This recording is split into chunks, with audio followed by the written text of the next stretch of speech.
hata mununkumachi anani hu manyina no enanso wahwa yankra so ama yada dwonkopa bi so ade a chen ena awia na bo premo na to dumienu no aboken kase abo ye di ason tie eni wanso edi ne hwe ewo wiase nyina pa no so eno ena bosome ne da atoso miensa kuta wonsa da no mu no yabo na ode somwo channel so se free SOMPA 106.5 eno yankran eno na akọ Facebook na aya SOMPA kra 106.5 live na wanya bi hwe na fe wa chama unua nso anya bi ni St Augustine de na mo ho SOMPA 93.1 aya santema mu kumasia ehada braka babia 21st clinic wono adamfopa radio France abrochima mu Paris Macron abobo ano pe edidemu ho adehia wono mu wo mani masase paso ewo bono doma henkuro live for doma 100.7 eno achi no SOMPA doma 101.3 wonso edidem adehia wono mu wo bono apu ye nyina efa bi won kransa SOMPA 90.7 papa toast mo sabre kro na tachima SOMPA brother Philip mo hina no pe 106.1 eno achi wo mo ewo bono na henkro sunyane no eno ene firi alaji be kwa na abrosa no mu a etwam o shanto mo 18 mu efefa hwa bra won fro kai nenso uchi mafidie ne to a unya na life ekosi ahafo SOMPA 98.9 Kingdom ya 106.1 ewo mankasim fifiri mantem wodin sempai nam kane shaban radio ya live also ewo kane she monten so decoder no so be FM stations na wono abusua ye ho YouTube ya SOMPA FM live and afi www.sompaonline.com ensemu nyina no abusua yi obenya bi na agya wahwe no woni so na wasanso akenkan bi na mom ebe no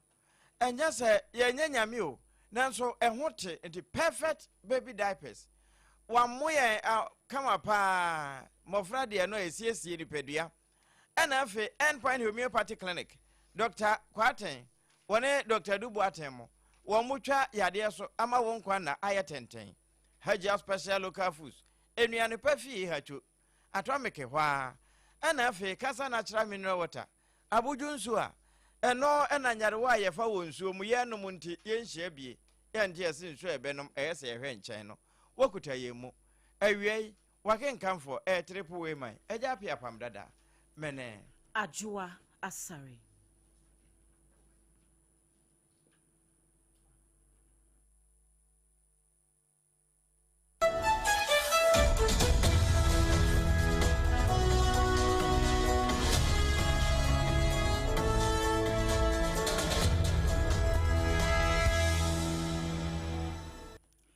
Abusua ensema hodo ayede esomu awie no yenhyase emfa emamu Omampani His Excellency John Dramani Mahama ena ediatu justice say Dr. Pamela Graham wono en waboni din se womma meye auditor general monokora ewo my Ghana emu na wahye se adwuma yede ahye ne nsa no wonhwe se wobetimi aye na wonkofa ne ho enfofore enema hodo bi a entimi ema no kredie eni pepeye enya adwuma de ye kind of professionalism no wasre se mami wo be wonfa bi enya adwuma na enra en wo mo ye amamre ne amane ema auditor general foforo wo so aye nti wo hwe Ghana ya bakosemu a oba wodi kan ya waye auditor general ewo mayi emu enono na omampani ede ne nsem etu dwa no woda kan auditor general sini na dwuma pa wo beyeye se watimi ahya toto audit service ho no mo ama pepere ye eni akontambu aye dwuma na omampani His Excellency John Dramani Mahama ede ne nsem etu dwa no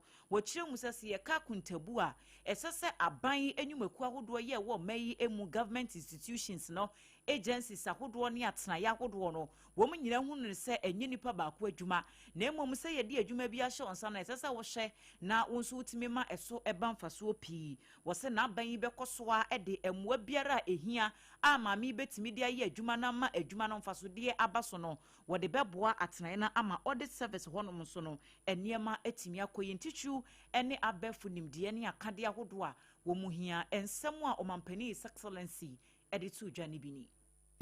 Let me also take the opportunity on behalf of the government and people of Ghana to express our sincere appreciation to the outgoing Auditor General whose tenure comes to an end today, and I just acknowledged him. Thank you very much. We thank him for his dedicated service to our country and for his contribution to strengthening the institutions of public accountability. The Auditor General therefore occupies a central place in our national development agenda. By identifying weaknesses in financial management systems, my government will continue to support the strengthening of the audit service through investment in modern audit technologies, digital systems, capacity building, and institutional reforms that enable the service to discharge its constitutional mandate effectively. Way a Ghana Mampeni, His Excellency John Dramani Mahama. Abusia ye to akase no so na empeni kan sem se aba de oka emfa ho se aba besesa na aba foforo kura besa ba still wo de enka anya Mahama nko na we de ye krata efiri kokobod fo wo mo aboboa no babia kokofo wono mo edi wo mo dwa no edefa na wo mo anso ene sekiri bi ekande ma koko akuafo eho na krata efiri ba wono mo se yankan kire akuafo ni nyina titru ni wono mo a wakari wo mo koko na sabre kura no wonsa nyankan sika no wo mo bo abubo nyina so wonka wakomanto onye sade na ano wono mo ka se danse bo aniama sesa emu basesa ma wo mo nso atadwefo a wo mo atede no sa pepe na ye na se 2.6 billion Ghana cedis ene sika wo mo nane de agum so de beyo na wo mbetimi atuatua wo mo a ye de wono mo ka nyina e wo koko ensa homa no ho na no ene mpanimfo wo mo koko bodo ho titru ne oni amansan de nkuta ho sa abobo ado no wono mo kan de a kire kuafo ni nyina sa ba bia oton wo koko no se ne ye oton ma wolam PBC anasa henfa ba bia oton no no kan ho kokra che no ho de oton ma no a wonsa nyankan osika no na fe monkonko di nkomo esanse wo mepia sika na gumu a ekosa afo no ho empanimfo se ewo mo se enyanwe de wo mbekoso a ne amansan di nkuta ho kakra kra titru ene emu akra chefo di ofo ne samprafo no kosi se akuafo ni nyina nso wo mo ho ebesanfre wo mo enti ba bia ye ne amansan di nkuta ho ewo kokobod wo mo aboboa no ya no public affairs @kokobot.gh and was a email hono unya kwa anasa wo mo direct line no de obo say yo wo mo 0302 661 766 wo mo e na krata yi efiri ba so mpaka se ya da na chirama wo Yetua ensem no eso amane bo ayensa kan eni se kan security guard bi se ne ho akokan sensem mu e wo UK mino emu sanse wo mo asentence ne se won koda afiase mfihia na miensa ne abosome nan na wonye adwumaden se wode wo bi din akwakoji sika edi afiri nkrofo bi ho ne ye kire mu se sika woje ye edi dwane ye no eye 117,200 euros na efiri bank bi ho 21st clinic sa sika no na United Kingdom ena na wote ena wobu na ketemu eba Ghana hanum sei na wabehye Ghana ha beye emfie enan nie wo ma hwehwe na kira kwanya hwehwa ansa na na wo mbehunu sese ahanum sei ena wababebo ne ho adwa abrantie ya ye ka ne ho asem wadi mfihia no aduanan ye frɛ no kwabena kisi na kwabena kisi ye kiremu ese Snaresbrook Crown Court womo ena etenase ena womo de sa ruling ni eba ye na afimpinu ni eduonu mienu July bosom ni mu pepepe sa abere bi sei ena sa asam ne ba ye na ye kiremu se na wone security agency bi ena eye adwuma na so se no wona nya adwuma e wo hono mu biem G4S security na e hono wo ye adwuma wo United Kingdom ho na ya wagye adwuma ne be ye 2 years nie na wagye adwuma ne be 2 years ye kyese nkrofo bi wo hono ma ya wo mota akogye sika hodo na wo mo de yakọ bank e de ama sa nkrofo no na wo de esanse wagye adwuma no wan fa ne uniform na nkọ no woda so wonti no wo hyeye no wo pay helmet bi butu ni ti e pay max bi e hyeye e na wo kọ ye normal te se obi oye weka se wo kọ akogye sika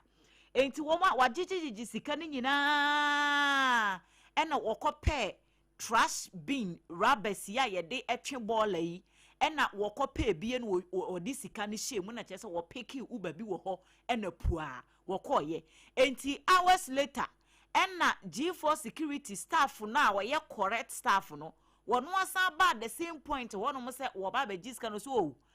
aprantie bia ba ha se sia no waba ba diska no ko what is say no wo say what waje adwuma no be 2 years nie ene a che se wo mko bo aprosifo amane no wo mo hwehwe na chi a kwabena kiti firi UK ho ba Ghana ha abehye ha mfie nan ni afei ni aso ni mu a kire se ye de asem na kopie mu okota ya sentencing we enti wo kono akwakoda afiase envihia na miensa ene abosome enan wo kono wo ba wonni saa adwumadie no ebie enti wo mu echem se nima bia etisei no ya de se ha dwene na wo hye kora no a enye saa asem we ye ba ye nku a ye kyese April busum ni mu kora no wo mo de fraud case bi ho ntansa abono ama no kora no so wagye atum se wodi fo enti saa ne ma no nyina ka ho bi ena ye de saa ruling no eba ya ene abrantie yi ne ho akwakoche no a ensem eba ya de ne atwire e de amatifo na ensuyire ebai ma enkran ha de e kama ye se efa ohamu nchemu be se aduosia ene nachi no ye no nso kra ema mpani furo adupre no ofa wiem ehwe sade asase no so te sade ensuyire ba no wa penso no a Yankopon so ma ne ma wokoko hwe se nso na twen na ewi omo abuburo kokote ngudu ahabande bae no sa pepepe ene dedi na chese history repeat itself the free bible num no asanda ne ho adi na mampani mfa awie mu wie na wohunu se de asase ne te ene anamo wo se etu no wo wie ya ene wabo brigadier general faster okan yebo a wabo ne din wono ene director general of joint operations e Ghana Armed Forces se womba boani animu na se yebe petepete na yagugu aduro se de be na nyarewa bi kura abaya ebia nso etoyi DR Congo Ebola ya abahoyi twetwen ya fa Uganda fo de nyina bi de betene fa ha wo motimi abo aduro akukun na boro nyina na agya ye mofra ya wo mo ne nam gorofo mu no ankofa bi ansa amfa mafie ente no wo de ahye pani nsa se ono ne ni animu na bra ho se be si ye no wo mo nsuro no wo mo kenkan nipa be se dumiensa de se ya wo matimi ho se kana na won kate asefo ho eno achi adan na se fie be se empem nso eno nso ni nyina ho aka na afi nipa be se empem aduasa nwotwe nso wo mo nso aka adwaye mu na we nyina no waboa ne kakra na wo de abeto wiase nyina ne mo ngoma na so ba bia sompa FM live ho no obenya ye no na yenso yakwakofa bie na agya ye bo akire e de ama tiefo ewie no enkomo amampani nka kire ne bi ne se ya wone wono ma ewo sane eye de wubo enkyerɛkyerɛ ana bibia efa sa adwumadi ho no wono wo mo nkasa titiri sompafo de obehu bia wo mo wo mama ne wo mo nso ntim enkyerɛtemamufo no ena wono mo ho so enti ne nyina mu no wono nso agba no ho ba se sade adwuma no wono mo yo ne dida no won besa so kura hye mu kena aye asomsom papa ememu akatuapa no Ghanafo enya bi na wono madi na ensuo no ho enkomo na yeda so edie so afọ wo hwe enkoda emma ne mema bambo ensem so Agnes na momula te de to dwa se aban no ene hyehyɛ sonko egu akwam se de be ya ne tituru ene emma adwadifo a wo mo ho akwakoka ewo saa to yenkyemi mu no yebetimi aboa wo mo na aban aso wo mase kakra na saa interventions na aban ede ba no ne nyina ye se de be ya wo mo komu betimi ahara wo mo sanse obi se ne shops be ye 15 shops ni nyina ba akofo shop o ba besia ne shops be 15 ni nyina ensuo na twemu ne ma nyina kɔ enti ansa no obetimi kura siesie yakeye kan ne ma bo memu sika any investment aya na adwedifo no wo mota ye no menka na de bu ho no ma wote ana unsunu mu enti aban ne behye na wapesika bi de aso wo masene ne ma hodo bi ne ade na atimi aboa wo mo na wo bo anamo ekɔ miame ya wodo ye nsuo no efa ye ne emadwadifo ni bi ekodi nkomo ewo enkra ha sei saa adwumadie no ase ena Agnes na momula te edison semi etudwa had a message to the Minister for Finance, and so one of the things we are doing, we are using a structure that is the Livelihood Empowerment Against Poverty program to also have the emergency plan beefed up. It will take longer to recover than others, and so we are looking at the issues of social protection and vulnerability across board, and that is how we are going to ensure that funds that are coming in are appropriately disbursed. Wei eye gender minister Agnes Namumu Lati. Na wasansam na hono bra wo mu bobo ho e obadwafi hono e na mrasha badwani a wogina de hia woro mo garu anamu Thomas Winsom Anaba wo say Mr Speaker me wasam ka sasam na no wo kan na se bofo bi na be kan kire wo mo se na ayawa so East mrasha badwani ona bobo ajama wono so asam kro na ebi wona no ana afi Salaga South mrasha badwani Zuela Mohammed Ibrahima wono so asam kro na ebi wona no no wo che se hwese nipa ba akonfo se ne sopo makomako dunum enso ne nyaadaje wanya ba akokora wo wura ba bia yi niema no pie nanso wenyina no unya wie na ubusa se na why insurance ebo mu na wo se da bi o enso na ejapade etese no enama no enti wo mo de beka se eja ohoi oye somfo nanso ebe wie na ade ewu saa na nso tie ne se honti adwadifo no wo mbe srada de friend ne se insurance no se wo mo nim ba bia ehon samote a wo de wo mo ne sikakura bia na wo mo ne wo mo di dwuma ni nkomo wo mbe bie so akere won na wo mo nsem a wo ka bo mu ya emra sha badwafi o de opon chechekuti honti ifiri to ya na wo de aba ebini. I'm just told that we have about 100,000 women that we need to help. If these 100,000 market women contribute 1 CD every day to an insurance, they will be having 36 million CDs in a year. This can help them when there's some fire outbreak or when there is flood of this nature. A market woman who has been able to insure her business should feel a little bit of relief in terms of going to start all over. But clearly, the bulk of the market women are going to act in desperation. They've lost all their capital. Change is difficult, but insurance is important. We have to sensitize the people to come on board. Some of them don't even understand the effects of insurance. But we, the few that are privileged to understand them, we need to encourage them to do it. We am Rasha Badwafo miensa, wo mo badwafi ho. Ya ayawa so East mrasha badwani honorable Baba Jama. Eka ho bie. Salaga South mrasha badwani Zuela Mohammed Ibrahima. Ena afi garu mrasha badwani Thomas Winsom Anaba. Ena wono mutu adwadifofo. Se wo mfa wo mo ho enwurawura mu na adoma boa ama sempo atrenchem sise ya. Insurance no nsi achiba no etimi abo wo machi.